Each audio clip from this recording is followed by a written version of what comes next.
Selamat pagi, beragam berita seputar dunia kriminal akan kami sajikan dalam program Lacak Kriminal bersama saya Lianita Ruhyat. Inilah Lacak Kriminal edisi Selasa 15 April 2025. Sering sakit hati dimarahi dengan kata-kata kasar, seorang pegawai honorer Dinas Cipta Karya dan Tata Ruang Kota Batam, Kepulauan Riau, tewas dibunuh rekannya sendiri. Sementara itu, aksi pasangan komplotan pencuri menggasak handphone di sebuah toko perabotan di Pasar Darurat Tomang Grogol, Petamburan, Jakarta Barat terekam CCTV. Dalam aksinya, pelaku bermodus numpang ke toilet. Petugas Sat Narkoba Polresta Cirebon, Jawa Barat menangkap 9 orang yang mengedarkan narkoba di wilayah Cirebon dengan sistem tempel hingga transaksi langsung. Sementara itu, Direktorat Tindak Pidana Narkoba Bareskrim Polri mengungkap peredaran narkoba jenis sabu seberat 192 kg asal Malaysia di kawasan Biren, Aceh. Seorang mahasiswi UGM yang sempat dilaporkan hilang hampir 3 pekan ditemukan meninggal di Parit di Magetan.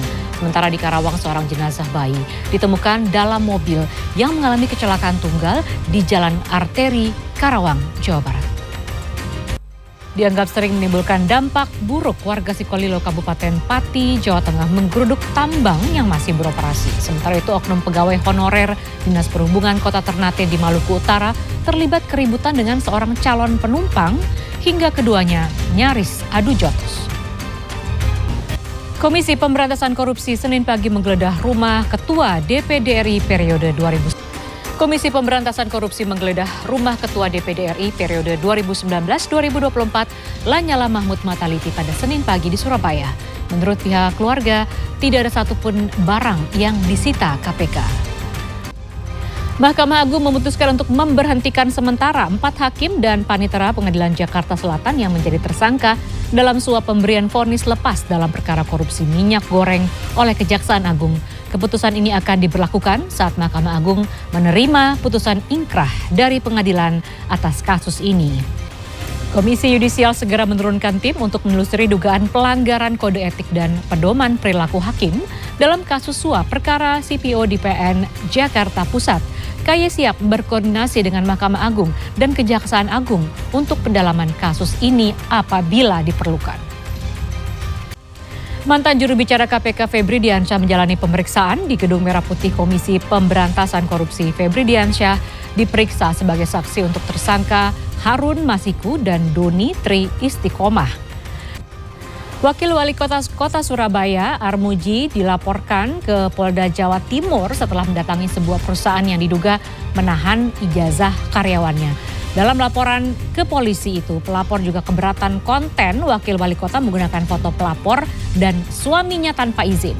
Sementara itu, Armuji mengatakan apa yang ia lakukan semata-mata untuk membela hak warga yang dirugikan. Menyusup dan ikut sholat di jamaah wanita, seorang laki-laki mahasiswa perguruan tinggi negeri di Mataram, Lombok, NTB diamankan Satpam Masjid Hubul Waton Islamic Center. Sementara itu, seorang warga negara asing asal Rusia menyelinap dan menumpang kereta angkutan batu bara dari Lampung menuju Palembang secara ilegal. Sebanyak 64 warga mengalami keracunan makanan usai menghadiri pentas wayang di Klaten, Jawa Tengah. Mereka umumnya merasakan pusing, mual, hingga diare dan panas tinggi. Polisi kemudian mengambil sejumlah sampel makanan untuk diuji di laboratorium.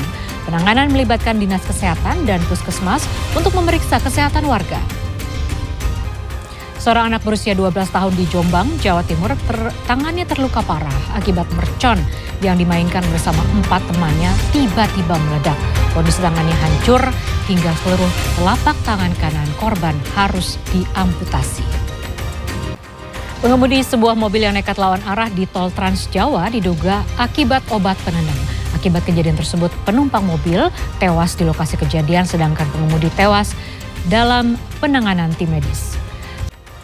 Jembatan penyeberangan orang yang berada di Jalan Gunung Sahari Raya, Pademangan, Jakarta Utara berlubang hingga membuat pejalan kaki menjadi khawatir terperosok. Petugas dari Dinas Bina Marga DKI Jakarta menyebut JPU itu berlubang lantaran dicuri. Sementara itu, belasan korban arisan online dan investasi bodong di Kabupaten Bekasi, Jawa Barat yang dikelola MAR atau Mega Amalia Ramadanti bertambah. Informasi terkini lainnya akan kami hadirkan saat lagi. Tetaplah bersama kami di Lacak Kriminal. Dua rudal kirimal Israel menghancurkan kompleks rumah sakit dan gereja di Gaza. Belum diketahui jumlah korban, namun serangan menghancurkan satu-satunya rumah sakit yang beroperasi penuh di Gaza.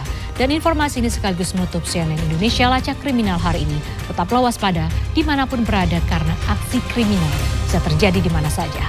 Saya Lianita Ruhiat pamit, sampai jumpa.